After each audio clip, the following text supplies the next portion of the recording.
todos sabem de que eu procuro, sempre que possível, dar espaço para essas causas sociais, porque são causas importantes que mostram o amor das pessoas, o despreendimento, o serviço em prol dos outros, principalmente quando projetos que envolvem a inserção de pessoas, projetos que envolvem a inserção de crianças em situação de vulnerabilidade social, dando novas condições, novas perspectivas de vida, fazendo com que o cidadão, a partir disso, possa ser inserido na sociedade, possa conviver com uma realidade diferente e que consiga desenvolver capacidades para superar as dificuldades todas que tem na vida. Ser um cidadão completo na essência da palavra.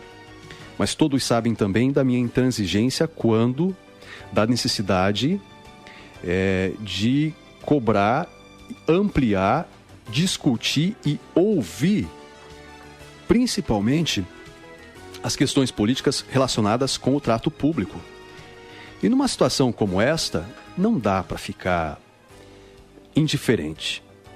Enquanto dezenas de pessoas se dedicam a projetos extremamente importantes, de doação, de despreendimento, e mostram o seu amor pela comunidade, não pedindo nada muitas vezes para qualquer um que seja, da Câmara de Vereadores, da Prefeitura, e aí eu vou aqui ser um pouco mais polido, pedindo qualquer recurso que seja através do Executivo ou do Legislativo. E quando essas mesmas pessoas se deparam com realidades, não que isso vá fazer alguma diferença no trabalho delas, mas que chateia. E eu falo nisso para fazer uma introdução aqui do assunto que está na boca pequena ou boca grande, como queiram os senhores, da cidade de Umuarama, que e não sou eu que estou dizendo, a imprensa toda noticiou, não tem nenhuma novidade, não é segredo para ninguém, da condenação do vereador Marcelo Nelly. É o Rodrigo que está falando? Não. É o juiz Marcelo Pimentel Bertasso, da 2ª Vara Civil da comarca de Umuarama, que condenou ontem, quarta-feira, o vereador Marcelo Nelly e outros 5 servidores públicos, além da Associação Nacional de Assistência aos Municípios e Órgãos Públicos, por improbidade administrativa. Sabe o que aconteceu? De acordo com a ação civil do Ministério Público, que foi acatada pelo juiz ainda lá no passado, fazem 10 anos isso, 2008, a Câmara Municipal de Umuarama, que na época tinha como presidente o vereador condenado, abriu um processo licitatório fraudado para a contratação de uma empresa para revitalização de concurso público para provimento de cargos efetivos. O problema não foi só o direcionamento da licitação. Eu tive acesso aqui às 62 páginas, está aqui na minha mão. Eu tive acesso a 62 páginas de toda a argumentação do Ministério Público, toda a decisão judicial que foi tornada público e acessível para qualquer cidadão que queira lê-la. Ontem à tarde.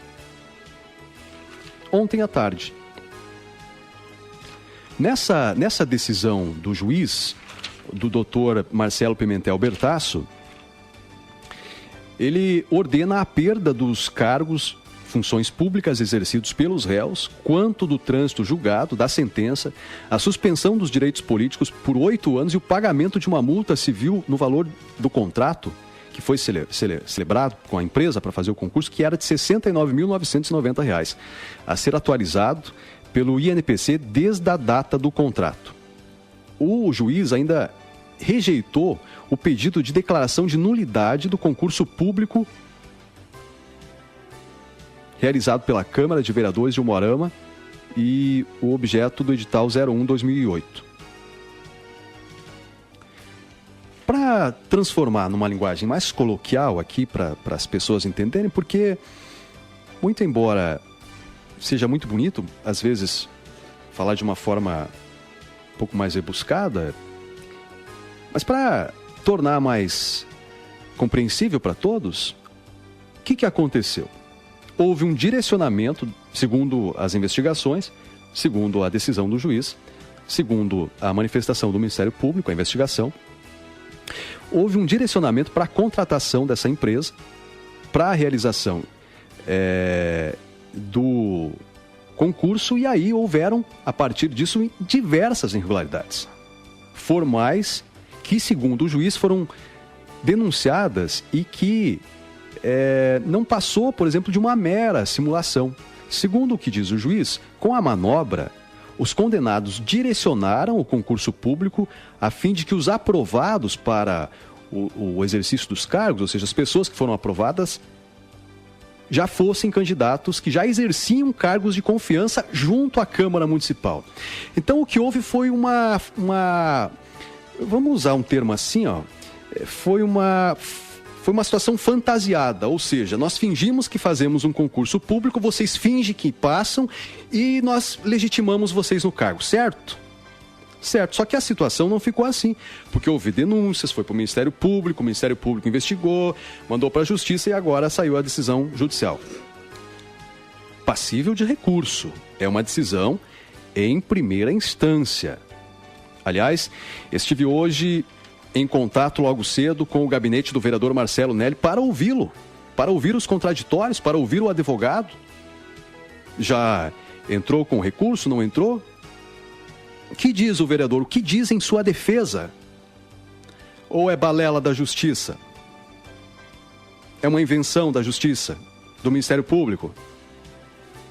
A informação que tenho do gabinete de quem me atendeu, me parece que foi o Tiago, lá se não me falha a memória, o funcionário que me atendeu no gabinete de Marcelo Nelli, é de que ele não estava na Câmara de Vereadores, que ele também não sabia onde o vereador estava, mas queria falar com o vereador, que nós tínhamos entrado em contato para ver se o vereador tinha interesse em se manifestar.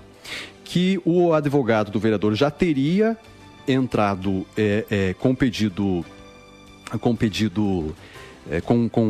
já teria entrado com recurso, recorrendo da decisão em primeira instância, mas que também não saberia me informar o nome do advogado e como fazer contato.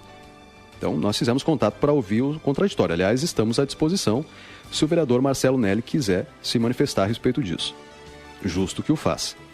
Aliás, o vereador Marcelo Nelli tem outros processos. Um deles já está para transitar em julgado no Supremo Tribunal Federal e deverá resultar, inclusive, na cassação dele, porque se for mantida a decisão de primeira e segunda instância, após o trânsito em julgado, não cabe mais recurso.